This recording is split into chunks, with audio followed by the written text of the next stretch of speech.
Monsieur le maire, monsieur le conseiller délégué en charge de la relation avec le Conseil de développement représentant la métropole du Grand Paris, monsieur le président du Conseil de développement de la métropole du Grand Paris, cher Philippe, chère Christine, monsieur le président du Césaire de Nouvelle-Aquitaine en charge, je ne sais pas où il est, en charge des relations avec les CODEV à Césaire de France, mesdames et messieurs les présidents, mesdames, messieurs et chers amis. Alors, monsieur le conseiller délégué, merci avant toute chose de nous accueillir ici, dans cet espace sublime, à la Bibliothèque nationale de France que vous avez bien voulu mettre gracieusement à notre disposition pour nos rencontres. Merci à Philippe, merci à Christine, avec toutes leurs équipes, de s'être mobilisés pour l'organisation de cette journée, aux côtés d'Alexandra et de toute son équipe.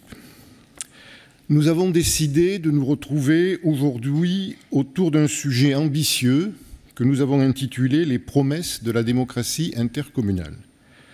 En choisissant cette formulation, nous avons volontairement opté pour une posture positive. Ce qui, vous en conviendrez, peut paraître surprenant, voire paradoxal, au regard de notre environnement actuel, un peu anxiogène. En tant que citoyens, Philippe l'a évoqué, nous avons toutes les raisons d'être inquiétés par le contexte international. Comment effectivement ne pas évoquer les résultats des dernières élections de la nuit dernière en Amérique, porteurs d'inquiétude, mais aussi, pourquoi pas, on en parlera peut-être, de sursaut. Angoissés par les différentes crises, je pense en particulier aux crises climatiques, mais également quelquefois furieux du comportement quelquefois désinvolte, sinon irresponsable de certains de nos représentants, voire en colère au regard d'un débat public qu'on considère comme souvent trop pauvre ou trop souvent caricatural. C'est ainsi que, par exemple, le rapport annuel de l'État de la France, publié il y a quelques jours par l'Ipsos et le Conseil économique et social et environnemental, vous l'avez vu, a pointé les inégalités qui se multiplient, qui se cumulent, avec des conséquences très concrètes sur la démocratie. Dans cette étude, près d'une personne interrogée sur 5 estime que la démocratie n'est pas le meilleur système existant. Et 76% estiment que nos politiques sont déconnectées des réalités vécues par les citoyens. Tout à l'heure, Alexandra et Pauline là, nous présenteront le nuage de mots issus des verbatims que vous leur avez adressés quand on vous a interrogé sur ce que signifiaient pour vous les promesses de la démocratie intercommunale. Le moins que l'on puisse dire, c'est que vos réponses convergent vers une impression très contrastée où coexistent tout à la fois des constats positifs que l'on fait tous dans nos territoires, propension des citoyens à s'engager au quotidien, vitalité associative, grand appétit de démocratie participative ou contributive, et tout cela cohabitant avec nos déceptions, nos frustrations, nos inquiétudes, nos doutes, voire nos désillusions. Vos témoignages donc convergents rendent compte tout à la fois de notre enthousiasme collectif qui cherche malgré tout à prendre le pas sur nos colères et le désenchantement démocratique dans lequel nous baignons. Depuis 25 ans, oui 25 ans, la loi Voynet qui a créé les conseils de développement, c'était en juin dernier, on a fêté ses 25 ans, nos CODEV, puisque c'est cette loi qui a créé les CODEV, nos CODEV sont des lieux rares où l'on cherche collectivement à réenchanter la démocratie. Alors, je sais qu'on partage ça, nos CODEV ne sont pas des lieux communautaires. Le CODEV, c'est l'anti-réseau social, où l'échange ne se fait qu'entre soi. Le CODEV, c'est le lieu de l'antifracture, cher à Martin Vanier. C'est le lieu de la médiation des transformations. C'est le lieu de la maîtrise des conflits. C'est le lieu où l'on cherche à rendre compte de la complexité de la vie, de la complexité de nos vies.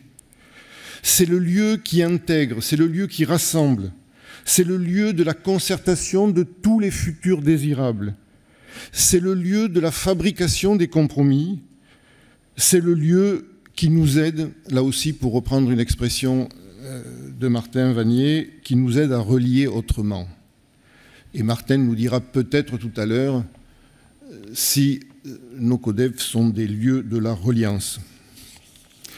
En d'autres termes, le CODEV, c'est le lieu de la résistance à l'ère du temps, un lieu rare à préserver et à développer.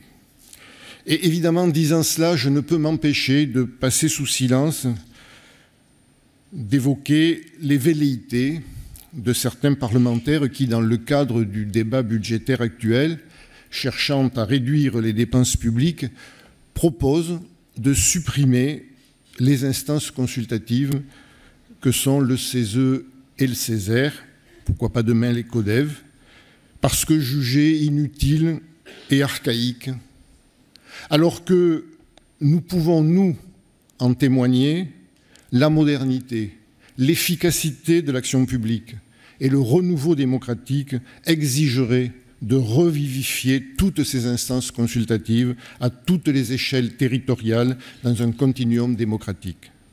Et c'est pourquoi nous continuerons de tisser ces liens, nous poursuivrons la coopération engagée avec le CESE et les Ceser il y a 2 ans, le 9 décembre prochain, pour une journée au CESE consacrée à la question de l'eau. Nos CODEV, nous le savons tous, évoluent. Et nous le savons mieux d'ailleurs depuis l'élaboration d'un état des lieux approfondi que nous publions aujourd'hui. Vous avez peut-être eu accès aux premiers résultats. Cette photographie révèle les dynamiques et les pratiques en cours de nos instances. Je retiendrai juste quelques chiffres qui témoignent de changements positifs, modestes mais positifs. 45% des CODEV interrogés, je crois qu'ils ont été plus de 70, respectent la parité homme-femme. Ce chiffre était en 2008 que de 27%. Nos CODEV, contrairement à une idée quelquefois trop largement répandue, ne sont plus un club de seniors, puisque 58% de nos membres ont moins de 59 ans, 7% ont moins de 29 ans, 22% ont entre 30 et 44 ans. Cette diversité générationnelle contribue à apporter des perspectives nouvelles avec un renouvellement de nos pratiques et de nos gouvernances. 39% des CODEV interrogés sont 100% citoyens, 20% fonctionnent avec une coprésidence et 23% ont même mis en place une gouvernance collégiale. Alors oui, les promesses de la démocratie intercommunale seront tenues si en particulier nos CODEV sont mieux écoutés et plus entendus par nos élus, persuadés que nous sommes, que la démocratie participative nourrit et conforte la démocratie représentative. Nos élus, vous le savons, trop souvent empêchés pour initier les ruptures dont nos territoires ont besoin et réussir les grandes transitions auxquelles nos territoires intercommunaux sont confrontés. En conclusion, je voudrais évoquer la réponse de Pierre Rosanvallon, cet historien au Collège de France, que l'on interrogeait sur la crise démocratique et en particulier sur les raisons de la défiance envers les élus politiques.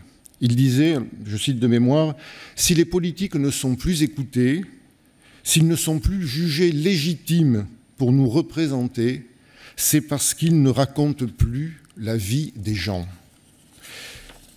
Pour le dire autrement, si les citoyens de plus en plus nombreux se sentent méprisés, pas écoutés, pas ou mal représentés, c'est en grande partie parce que les politiques, mais pas que les politiques, les médias aussi, ne les racontent plus. Or, nous semble-t-il, c'est une des fonctions de nos CODEV de raconter la vie des gens, c'est-à-dire la vie sensible, la vie vécue, la vie ressentie. C'est la fonction de nos CODEV de retrouver l'enthousiasme pour identifier les voies de passage, pour réussir les transitions. Comment on produit autrement? Comment on se déplace autrement? comment on se nourrit autrement, comment on gouverne autrement. Il n'y aura pas de transition réussie si la mère des transitions, je veux parler de la transition démocratique, n'est pas mise en œuvre avec force et détermination.